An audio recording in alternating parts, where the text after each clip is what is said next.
Good morning, brothers and sisters. Brother Paul with the Universal Peace Officers Ministry, bringing you today's Grounded with God.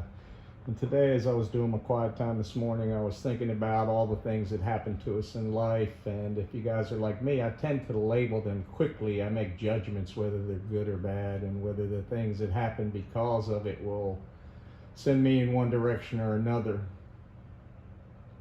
But do I really know what is good and bad?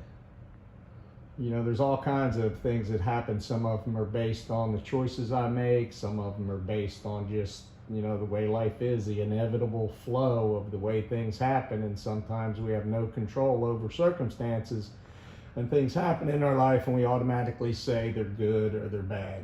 And that affects how we deal with the situations, and that impacts so many other areas of our life. But I want to share a little proverb with you guys, a little Chinese proverb, to kind of maybe look at things from a different perspective. And it's called, maybe so, maybe not, we'll see. So a farmer and his son had a beloved stallion who helped the family earn a living. And then one day the horse ran away, and their neighbors exclaimed, "Oh, your horse ran away, what terrible luck." The farmer replied, "Maybe so, maybe not, we'll see." A few days later, the horse returned home, leading a few wild mares back to the farm with him as well, and the neighbors shouted out, "Oh, your horse has returned, and he brought several horses home with him. What great luck," they said.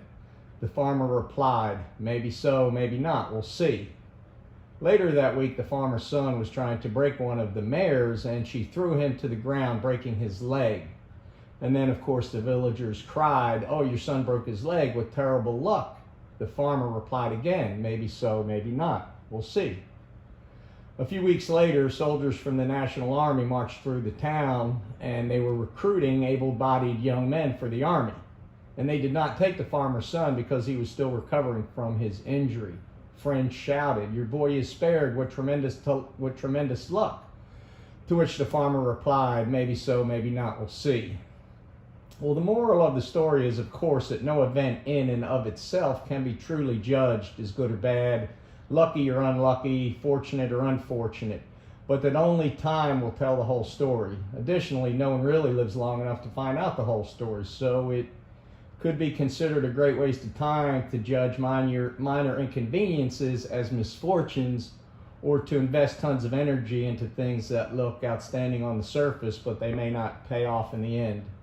The wiser thing then is to live in moderation, keeping as an even temperament as possible, taking all things in stride, whether they originally appear to be good or bad. Life is much more comfortable and comforting if we merely accept what we're given and make the best of our life circumstances. Rather than always having to pass judgments on things, declare them as good or bad, it would be better to just sit back and say, it'll be interesting to see what happens. So guys, as you go through today, just let God determine your steps and just follow his guiding, and then just trust him, because even in James it says, "Consider it pure joy, my brothers and sisters, when you face trials of many kinds, because you know that the testing of your faith develops perseverance, and perseverance must complete its work in you, so that you are mature and complete, not lacking anything." So God takes everything in life, the good and the bad, and he shapes us and he molds us and he prepares us for the better things he has to come for. So may God have glorious things for you today, and remember to pray for the cause. God, fill me with peace, love, and compassion. God, fill my family and friends with peace, love, and compassion. God, fill all of the earth and all of humanity with peace, love, and compassion. Peace officers out.